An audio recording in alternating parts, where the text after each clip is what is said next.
Hi everyone, Justin here from the Bill Coors Wellness Center, coming at you today with another stretch routine. Today's routine is focusing on lower body, so that's from the waist down, and we're going to go through some self-massage techniques first, then move on to some stretch and mobility exercises to get that lower body feeling nice and loose. So having said that, the beauty of this self-massage technique is that we are just going to be using our own body weight, and I'm going to show you guys two techniques to hit both the piriformis, which is a deep glute muscle, as well as the calf. So having said that, let's go ahead and get started with the piriformis massage. So for the piriformis massage, we're going to sit down. We are going to have both legs out, and then we're going to take opposite arm and grab just above the ankle to pull towards us. What this is doing is it's pulling my femur into external rotation, which is going to bring the piriformis muscle as much to the surface as we can. And then from here, all I'm going to do is I'm going to lean towards the outer hip, and I'm just going to do little circles. And I can pull up more if I've got the flexibility for it and find a tender spot. When you find that tender spot, you can sit there, and then you could do a couple more rolls, change directions. I know it doesn't look like I'm doing much here, but I'm actually getting a really good self-massage on that outer hip and glute area. So we're going to do 1 minute on this side. And then of course we'll switch. So I'll give you the angle from here. So if I'm attacking my left piriformis, I'm going to grab with my right hand and pull just above the ankle. And then from here, I'm going to kind of lean back, and then I can manipulate what area I'm focusing on just by leaning up or leaning back down.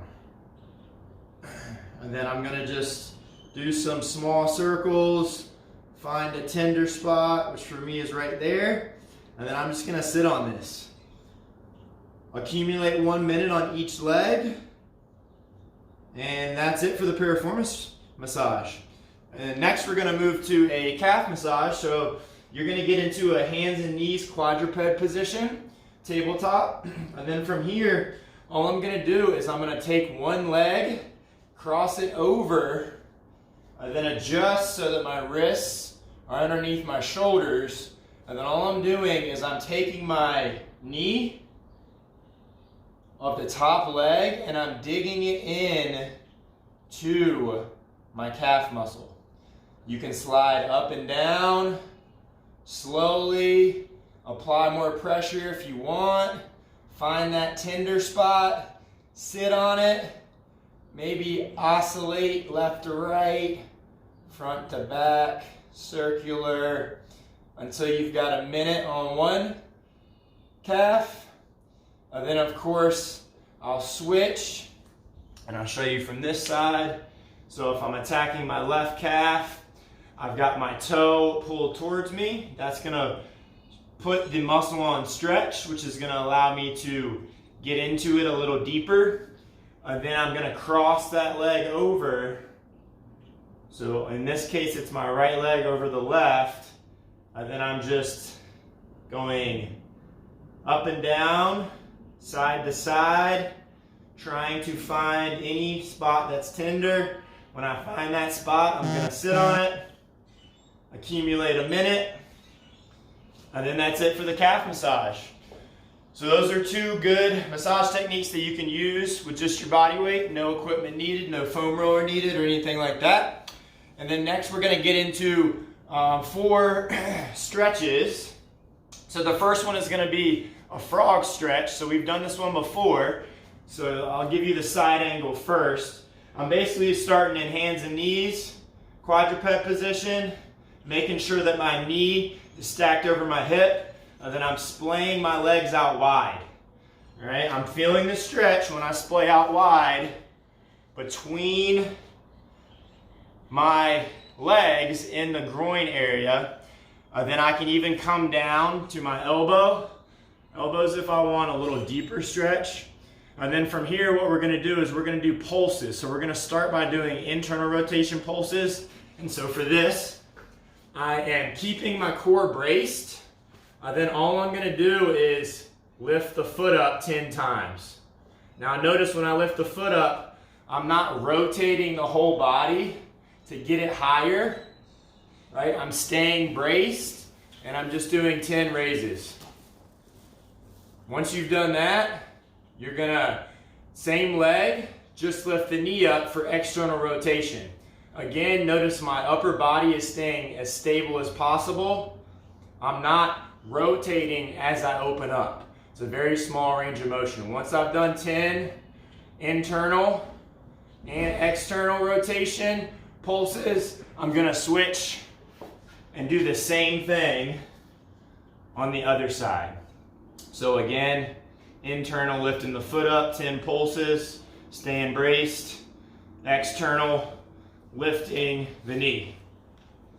Stay braced the entire time though, and remember to breathe. Once you finish that, you're gonna move to a standing position, and then we're going to step forward into a runner's lunge position. So in this position, I've got my knee elevated off the floor. Then what I'm gonna do from here is I'm going to take this hand and wrap it around the foot. Then I'm going to just press and lean a little bit towards that front leg. So let me give you a shot from the front. I'm going into that runner's lunge position. I'm taking the hand, I'm placing it on the outside of the foot, and then all I'm doing is keeping my foot flat, and then leaning and pushing out onto that knee 10 times. Okay, it's important when you're doing this that you're keeping the knee up so that you can also get a hip flexor stretch while you're getting a stretch through the hip. So again, we'll do it on the other side. We're gonna step forward, keep that back knee up, and then I'm gonna take same side arm, wrap it around, and place it next to my foot on the outer edge of my shoe. And then from here, all I'm gonna do is lean a little bit, use that elbow to press the knee out slightly 10 times. Don't press out and lean so much that the base of your foot or shoe is leaving the floor. Do it just enough so that all of the motion is in the hip joint itself. And then once you've got 10 on that side, you're gonna move to a cross leg stretch. So you're gonna start by laying on the floor. Now this is, I'll warn you now, this looks a little weird, but it feels great. So don't knock it till you try it. We're gonna take both legs up, and then we're gonna grab opposite ankles, cross, and then pull in. So I'm pulling my ankles in as I pull my knees in towards my chest. Let me give you a different angle. So I'm laying on my back, I'm crossing the legs over, and then I'm grabbing the ankles and pulling. Relax the head, breathe. 30 seconds on this side, or on this orientation, and then of course we'll switch it up, and then do the same thing for 30 seconds with the opposite leg crossed over as you had for the initial setup. And then once you've got 30 seconds on this side, relax, and then work your way to standing. And the last stretch we have today is a leg crossover hamstring stretch. So what I'm gonna do is I'm taking one leg, I'm going to step it across my body and form as big of a gap between my feet as possible. Then all I'm gonna do is I'm gonna keep my core braced, and I'm going to drive my hips back so that I'm hinging. I'm not giving up my back. Let me get a little closer so you can see this better. So I'll cross, in this instance, right over left. Make sure there's a gap between my feet. And then I'm going to hinge while keeping my chest up to feel that stretch through the hamstring. And in this instance, I'm trying to keep my knees as straight as I can. And you're really gonna feel this a lot on the back leg and a little bit in the front leg. So we'll do 30 seconds on this side, which we've probably done by now. But then same thing, except on the other side. Step over, create a gap. Try to keep your knees straight. And then bring your chest towards the floor without collapsing. That's going to give you a better stretch in those hamstrings. We're going to stay here for 30 seconds, making sure to breathe. And then we're going to stand up and shake it all out. And that's it for today's lower body stretch and self-massage routine. So hopefully you all were able to give that a shot. Let us know how it goes, and we will see you next time.